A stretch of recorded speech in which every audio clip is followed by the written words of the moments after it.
The history of Colombia economic development since independence. Colombia achieved independence in 1810. Prior to independence the country was an exporter of precious metals. After independence, the economy of the country was structured around the cultivation of coffee and other agricultural products. Economic and social changes started to emerge in the 1900s when the economy began to diversify. In the early part of the 1900s, the industrial sector became an integral part of the economy in combination with the development of textile, breweries, and pottery. During this period there was a push for an import substitution strategy to industrialize the country in addition to improvement of the financial sector. Import substitution is based on the notion that a country should reduce foreign dependency through domestic production of imported goods. It is a common strategy used by developing economies to develop their industrial sector. In the 1920s the economy of Colombia became more intertwined with the global financial and commercial markets. The relationship with the United States opened the door for the country to develop a better international trade and investments market. The relationship also allowed the country to borrow large amounts of money from the United States. During this period coffee accounted for 80% of total exports. An important event that happened was when the United States had to make $25 million in payments to Colombia, which are linked to a treaty entered in the 1800s between Colombia and the United States when the United States agreed to pay Colombia insurance payments to stop Colombia from claiming Panama back as part of its territory. The $25 million payments will become important for Colombia to finance development cost. An important development financed with that money was the construction of the communication network. As these developments were taking place, a large portion of the population left agriculture for other jobs, and this forced the country to start importing food to make up for the shortfall. Additionally, inflation became an issue because of the large amount of foreign capital that was borrowed and the protectionist trade policies that the country had adopted. When the 1930s Great Depression happened in the United States, Colombia continued to produce raw materials and experienced an increase in the production of coffee.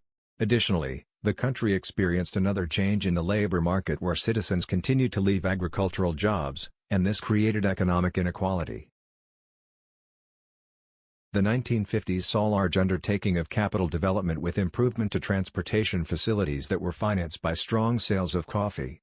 Surprisingly, the revenue from coffee became Colombia's the main source of funding that led to a speedy development of urbanization and industrialization.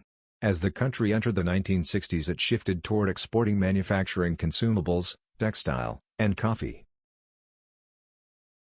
Then in the 1970s, a more defined economic plan was adopted, where services and other industrial sectors were expanded.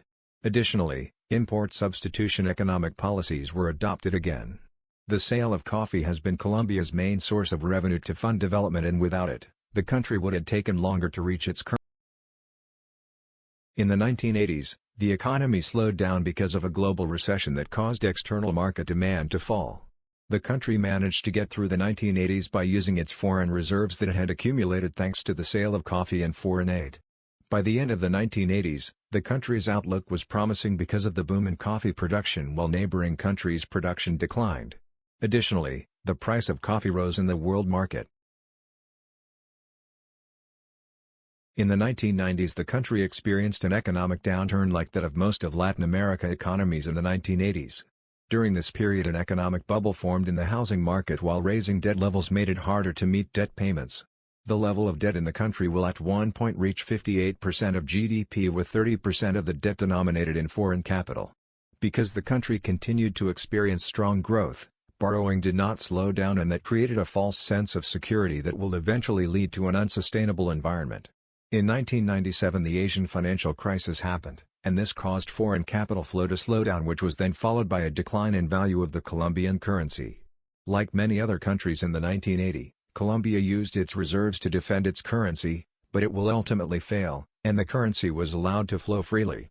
The country then decided to borrow money to deal with the crisis, which led to even bigger debt burden problem.